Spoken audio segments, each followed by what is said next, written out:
Hey guys, welcome to my channel. Thanks for stopping by. Today I have an exciting review video for you guys. You can say you heard it here first. Okay guys, I am so excited to bring you this review today. I found some amazing paper that mimics or gives you pretty much the same results as the more expensive type of paper. And the paper that I'm talking about is this. Guys, you saw in my last paper review video how to choose the best paper for printing your coloring pages and PDFs.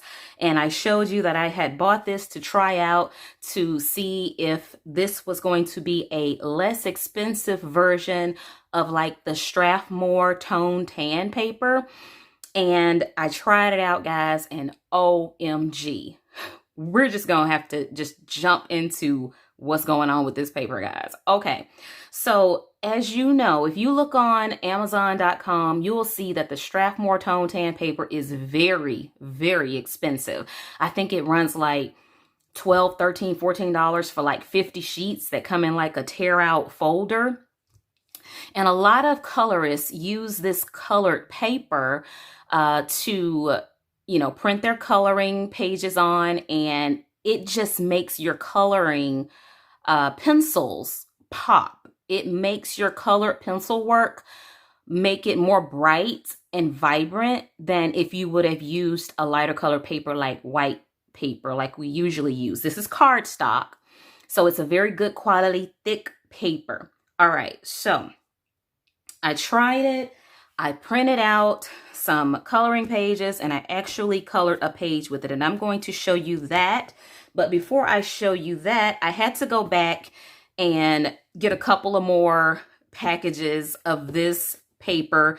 It's the Astro Brights Naturals collection, and I was in a store and I saw this one, and I believe this is the old packaging. This is the Nina Naturals, and it has the exact same colors in it as this one does. So I'm assuming that this one is the old packaging, and now since the company Nina has changed to Astro Brights, because the regular cardstock paper, the bright white, has on the top, formerly known as Nina Bright White, they've went to Astro Brights now. That's their brand now. So it's the same as the Nina, but they've changed packaging and brand names. So if you see this one, then pick this one up, but more than likely you're going to see this one. And I got these from Walmart, and they were only $3.97. And someone just told me that these are not these, but the Nina Bright White is actually on Amazon for $3.96. So I was like, I looked on Amazon to see could I find these, but I couldn't find them. So I'll look again and I'll try to link them below. But you may have to try to find these from Walmart. Even if you have to get them ordered from Walmart.com, you might be able to get them that way. But $3.97, I was like, yes, give it to me. I want to try it. Give it to me like right now. Okay, so the colors that come in this package is Husk, Grosser Craft, Honeycomb, Concrete, and Stone. So those are the 5 colors that you get, and they are 176 GM, 65 pounds, heavy cardstock. And it shows you that they can go into printers with no problem. You get 50 sheets, and it's acid-free paper, and it's amazing, guys. So let's get into what I printed out and colored with this paper, and let me give you more of a description of how this paper feels and how it works. So here are all of the pages and the colors that come in the package, okay? So first you have, and by the way, these images are from a coloring book that I'm about to review for you guys, or you may have already seen the review video, depending on when this video goes up. But the coloring book is called Color and Grow, a coloring book for girls and boys by Esther Pia Cordova. So stay tuned for that flip through and review of that book. But I absolutely love these images in her book. But anyway, back to the paper. This one is the Husk color. And funny, all 5 of these have different textures. The paper is the same texture on 2 of them, and then it's a different texture on 3 of them. So I'll be describing the texture on each of the pages, but this is I'm actually very pleased with the combination of paper textures in this packet of paper. So you have first the Husk color, which is kind of a light brown tan color. I think this mimics like a little lighter than maybe the Strathmore Tone tan paper, but it's a very smooth, thick cardstock. It's smooth, just like the Nina Bright White cardstock that I recommend that you use for printing your coloring pages out if you are a heavy-handed colorist, or if you're using your Prismacolors. I recommend that you use I recommend that you use a smoother paper for your Prismacolor pencils if you're heavy-handed or medium-handed with pressure. So this one is more smooth. Then you get to your grosser craft, and this texture is a lot like the Bristol vellum type paper. It's more toothy. It feels just like a brown paper bag, except it's just not wrinkly and it's thicker. So that's why it's called grosser craft color. But this is perfect for bringing out the colors in maybe a self-portrait or a portrait picture that you're going to color. You don't have to blend and shade as much because there will be color on the behind layer already, and it'll make your colors really, really vibrant and pop. So this one is more like a vellum feel. There's more texture, but it's still pretty smooth in relevancy, if that makes any sense. Next, you have the honeycomb. It's a kind of textured paper also, and it has the specks in it that you can really see how this is some thick textured paper, and it's kind of, you know, it's kind of yellowish and tannish in like the color, but it's really, really heavy. Hear that? So this one is nice. And then you have the concrete. Now this one is pretty textured also, but it's not quite as textured as the honeycomb. And I think the honeycomb is the most textured one. And then the grosser craft is the next in the line for texture. And then this one is like last. It's like smoother than those other 2. But this one is gray looking, kind of like concrete that you would see, you know, outside. So that's that one. And last but not least, you have the color Stone, which is a lighter gray, but this one is very smooth, just like the Husk color one. It's very, very smooth. It's just like the Nina Bright White paper. It's very smooth. Now these more rough texture papers are better for your hard lead pencils, like your Faber Castell Polychromos or any other oil pencil or hard leaded pencil like Crayola. Any colored pencil that has a hard lead on it would do better on this more textured toothy paper. And then your Prismas do best on a smoother paper. And let me just show you. This is the Spring Hill Bristol Vellum paper. And yeah, this is more like the other 2. This feels just like the other 3. I'm sorry. The other 3 papers. Yeah, that they feel the same. So if you have the Bristol Vellum and you like it, oh, you will just love those colored papers. So let me show you the picture that I colored with, which one of these did I use? Yeah.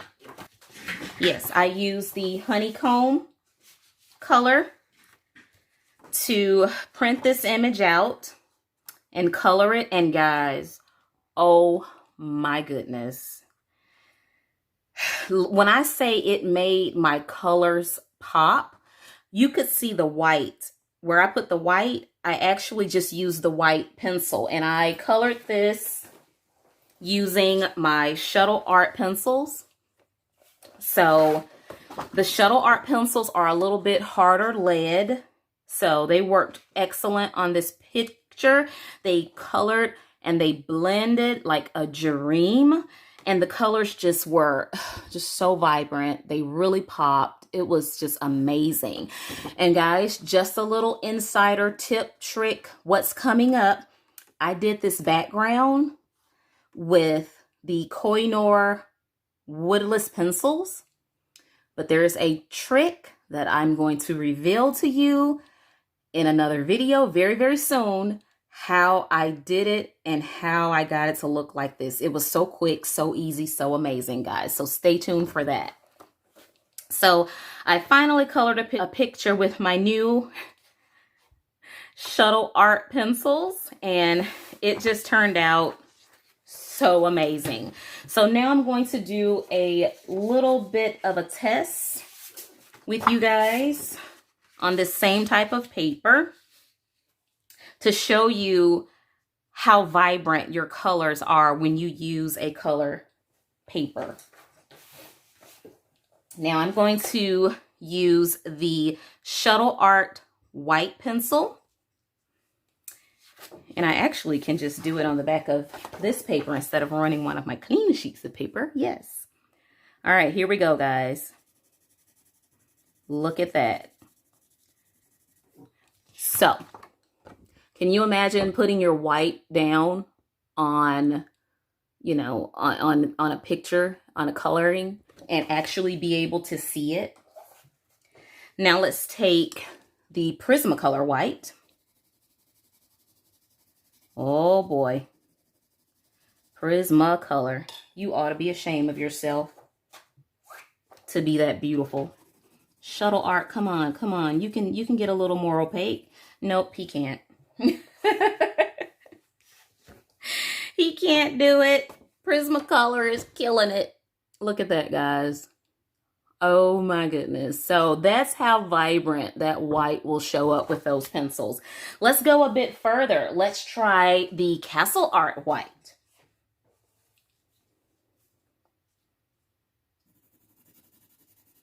Uh-oh, Castell Art. Wait a minute. You're less white than the Shuttle Art.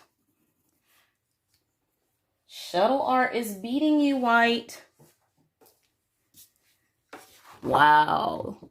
There we go. You see that, guys? And one last test. Crayola. Uh-oh, Crayola. Oh, no. Castell Art and Shuttle Art beat you. But we still love you, Crayola. Can you guys see that? If you can't really see it good, I'll insert a picture of it below. Not below. I'll insert a picture of it here so that you can see all the different, you know, opaqueness of each one of these pencils. But definitely Prismacolor won, as we would have known.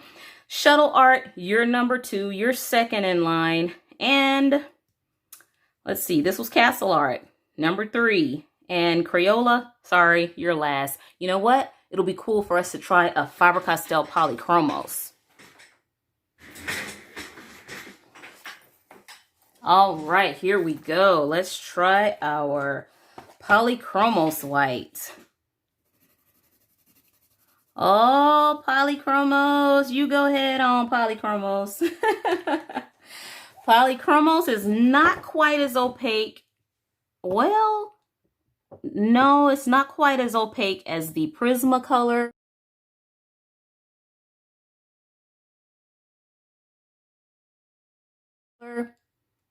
But it is definitely in the league.